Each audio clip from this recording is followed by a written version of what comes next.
ನೋಡ್ತಿದ್ದೀರಾ ಟಿವಿ 46 ಮಲೆನಾಡು ವಾರ್ತೆಗಳು. ನಾನು ಮೇಘನಾ ಲೋಕೇಶ್. ಅಕ್ಕ ಮಹಾದೇವಿ ಮಹಿಳಾ ವೇದಿಕೆಯಿಂದ ಫೆಬ್ರವರಿ 20ರಂದು ಸಕಲೇಶಪುರ ಶ್ರೀ ಬ್ಯಾಕರವಳ್ಳಿ ಗುರುವೇಗೌಡ ಕಲ್ಯಾಣ ಮಂಟಪದಲ್ಲಿ ಬೃಹತ್ ರಕ್ತದಾನ ಶಿಬಿರ ಏರ್ಪಡಿಸಲಾಗಿದೆ ಎಂದು ಅಕ್ಕ ಮಹಾದೇವಿ ಮಹಿಳಾ ವೇದಿಕೆ ಅಧ್ಯಕ್ಷೆ ಕೋಮಲ ದಿನೇಶ್ ಹೇಳಿದ್ದಾರೆ. ಸೋಮವಾರ ಸಕಲೇಶಪುರದ ಪತ್ರಿಕಾ ಕಚೇರಿಯಲ್ಲಿ ಸುದ್ದಿಗೋಷ್ಠಿಯನ್ನು ಉದ್ದೇಶಿಸಿ ಮಾತನಾಡಿದ ಅವರು, ಶ್ರೀ ಮಲೆನಾಡು ವೀರಶೈವ ಸಮಾಜದ ಅಂಗಸಂಸ್ಥೆಯಾದ ಶ್ರೀ ಅಕ್ಕ ಮಹಾದೇವಿ ಮಹಿಳಾ ವೇದಿಕೆ 1995ರಲ್ಲಿ ಪ್ರಾರಂಭವಾಗಿ 30 ವರ್ಷಗಳನ್ನು ಪೂರೈಸುತ್ತಿದೆ. ಇದರ ನೆನಪಿಗಾಗಿ ಹಾಸನದ ಜೀವ ಸಂಜೀವಿನಿ ರಕ್ತನಿಧಿ ಕೇಂದ್ರದ ಸಹಯೋಗದೊಂದಿಗೆ ಸಕಲೇಶಪುರದ ಬ್ಯಾಕರವಳ್ಳಿ ಶ್ರೀ ಗುರುವೇಗೌಡ ಕಲ್ಯಾಣ ಮಂಟಪದ ಆವರಣದಲ್ಲಿ ಇದೇ ಫೆಬ್ರವರಿ 20ರಂದು ಬೆಳಗ್ಗೆ 10 ಗಂಟೆಗೆ ರಕ್ತದಾನ ಶಿಬಿರವನ್ನು ಆಯೋಜಿಸಲಾಗಿದ್ದು, ಪ್ರತಿನಿತ್ಯ ಅಪಘಾತಗಳು ಸಂಭವಿಸುವ ವೇಳೆ ಸಮಯಕ್ಕೆ ಸರಿಯಾಗಿ ರಕ್ತ ಸಿಗದೆ ಎಷ್ಟೋ ಜೀವಗಳು ಹೋಗುತ್ತವೆ. ಇದನ್ನು ತಡೆಯುವ ಉದ್ದೇಶದಿಂದ ರಕ್ತದಾನ ಶಿಬಿರವನ್ನು ಹಮ್ಮಿಕೊಳ್ಳಲಾಗಿದ್ದು, ರಕ್ತದಾನ ಮಹಾದಾನವೆಂಬಂತೆ ಜೀವ ಉಳಿಯಬೇಕಾದರೆ ರಕ್ತದ ಅಗತ್ಯ ತುಂಬಾ ಅವಶ್ಯಕವಾದುದು. ಸಕಲೇಶಪುರದ ಎಲ್ಲ ಸಂಘ ಸಂಸ್ಥೆಗಳ ಸದಸ್ಯರು ಹಾಗೂ ರಕ್ತದಾನ ಮಾಡಿ ಮತ್ತೊಂದು ಜೀವವನ್ನು ಉಳಿಸಲು ಸಹಕಾರ ನೀಡಬೇಕೆಂದು ಮನವಿ ಮಾಡಿದರು. ಮಲೆನಾಡು ವೀರಶೈವ ಸಮಾಜ ನಡೆಸಿಕೊಂಡು ಬರುವ ಎಲ್ಲ ಧಾರ್ಮಿಕ, ಶೈಕ್ಷಣಿಕ, ಸಾಂಸ್ಕೃತಿಕ, ಸಾರ್ವಜನಿಕ ಕಾರ್ಯಕ್ರಮಗಳಿಗೆ ಸಹಕಾರ ನೀಡುತ್ತಾ ಸುಮಾರು 600ಕ್ಕೂ ಹೆಚ್ಚು ಸದಸ್ಯರನ್ನು ಒಳಗೊಂಡ ಒಂದು ಮಹಿಳಾ ಸಂಘಟನಾ ಶಕ್ತಿಯಾಗಿ ಬೆಳೆದು ನಿಂತಿದೆ ಎಂದರು. ನಮ್ಮ ಈ ಶಿಬಿರದಲ್ಲಿ ಬಂದು ರಕ್ತನ ಕೊಟ್ಟು ಹಲವಾರು ಜೀವಗಳು ಉಳಿಸುವಲ್ಲಿ ಸಹಕಾರಿ ಆಗಬೇಕು ಅಂತ ನಮ್ಮ ಮಲೆನಾಡು ವೀರಶೈವ ಸಮಾಜ ವತಿಯಿಂದ ಮತ್ತು ಅಕ್ಕಮಹಾದೇವಿ ಮಹಿಳಾ ವೇದಿಕೆಯಿಂದ ಎಲ್ಲ ಅಂಗ ಸಂಸ್ಥೆಗಳಿಂದ ನಾನೊಂದು ತಮ್ಮಲ್ಲೆಲ್ಲರನ್ನು ಕಳಕಳಿಯಾದ ಒಂದು ಮನವಿ ಮಾಡ್ಕೊಳ್ತಾ ಇದ್ದೀನಿ. ದಯವಿಟ್ಟು ಸಹಕರಿಸಿ ಈ ಕಾರ್ಯಕ್ರಮನ ಯಶಸ್ವಿಗೊಳಿಸ್ಕೊಡಿ ಅಂತ ತುಂಬ ಹೃದಯದಿಂದ ಕೇಳ್ಕೊತೀನಿ. ಧನ್ಯವಾದಗಳು.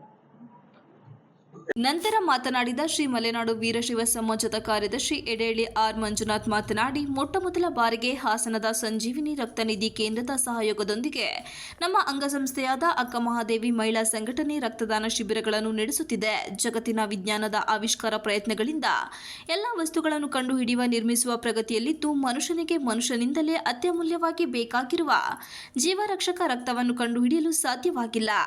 ರಕ್ತ ನೀಡುವುದರಿಂದ ಕೋಟ್ಯಾಂತರ ರೋಗಿಗಳಿಗೆ ಪ್ರತಿನಿತ್ಯ ಸಹಕಾರಿಯಾಗಿದೆ.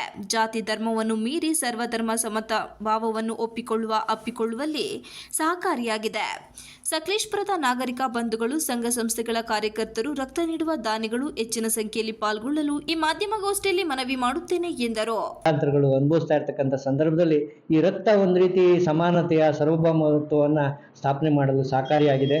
ಎಲ್ರಿಗೂ ಎಲ್ಲ ಜನಾಂಗದ ಜಾತಿ ಧರ್ಮವನ್ನು ಮೀರಿ ರಕ್ತ ಎಲ್ರಿಗೂ ಅವಶ್ಯಕತೆ ಇದೆ. ವಿಶೇಷವಾಗಿ ನಮ್ಮ ಅಕ್ಕ ಮಹಾದೇವಿ ಮಹಿಳಾ ವೇದಿಕೆ ಪ್ರಪ್ರಥಮ ಬಾರಿಗೆ ಯಾಕೆ ಆಯೋಜನೆ ಮಾಡಿದೆ ಅಂದರೆ, ನೀವು ನೋಡ್ಬೋದು, ತಾಯಿ ಮಗುವಿಗೆ ಜನ್ಮ ಕೊಡತಕ್ಕಂಥ ಸಂದರ್ಭದಲ್ಲಿ ರಕ್ತಸ್ರಾವವಾಗಿ ಅತಿ ಹೆಚ್ಚು ತಾಯಂದಿರು ಮರಣ ಹೊಂದತಕ್ಕಂಥದ್ದು. ಅವರಿಗೆ ರಕ್ತದ ಅವಶ್ಯಕತೆ ಬಹಳ ಇರ್ತದೆ. ಹಾಗಾಗಿ ವಿಶೇಷ ರೀತಿಯಲ್ಲಿ ರಕ್ತವನ್ನು ಸಂಗ್ರಹ ಮಾಡಿ ಸಕಲೇಶಪುರದಲ್ಲಿ 65ಕ್ಕೂ ಹೆಚ್ಚು ಸಂಘ ಸಂಸ್ಥೆಗಳಿದೆ. ಆ ಸಂಘ ಸಂಸ್ಥೆ ಎಲ್ಲ ಯುವಕರುಗಳು ಕೂಡ ಸ್ವಯಂ ಪ್ರೇರಿತರಾಗಿ ಬಂದು ರಕ್ತದಾನವನ್ನು ಮಾಡಿ ಈ ಕಾರ್ಯಕ್ರಮ ಯಶಸ್ವಿಗೊಳಿಸ್ಕೊಡ್ಬೇಕು ಅಂತೇಳಿ ಪ್ರಾರ್ಥನೆ ಮಾಡ್ಕೊಳ್ತಾ ಇದ್ದೀವಿ. ಎಲ್ರಿಗೂ ಒಳ್ಳೆಯದಾಗಲಿ. ನಮಸ್ಕಾರ.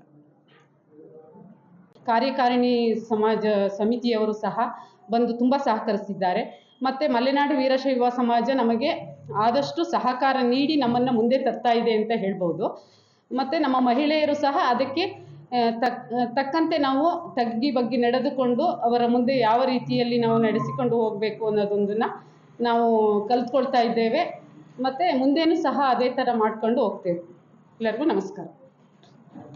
ಪತ್ರಿಕಾಗೋಷ್ಠಿಯಲ್ಲಿ ಅಕ್ಕ ಮಹಾದೇವಿ ಮಹಿಳಾ ವೇದಿಕೆಯ ಕಾರ್ಯದರ್ಶಿ ಗಾಯತ್ರಿ ಮುರುಗೇಶ್ ಮಾತನಾಡಿದರು. ಖಜಾಂಚಿ ಸುಮಾ ಸೋಮಶೇಖರ್, ಉಪಾಧ್ಯಕ್ಷೆ ವಿಜಯ ಧನ್ಯಕುಮಾರ್, ಮಲೆನಾಡು ವೀರಶೈವ ಸಮಾಜದ ಸಂಘಟನಾ ಕಾರ್ಯದರ್ಶಿ ಎವಿ ನರೇಶ್, ಸಹ ಕಾರ್ಯದರ್ಶಿ ಸುರೇಶ್ ಉಪಸ್ಥಿತರಿದ್ದರು. MB Umesh, TV 46 Malenadu news, Sakleshpur.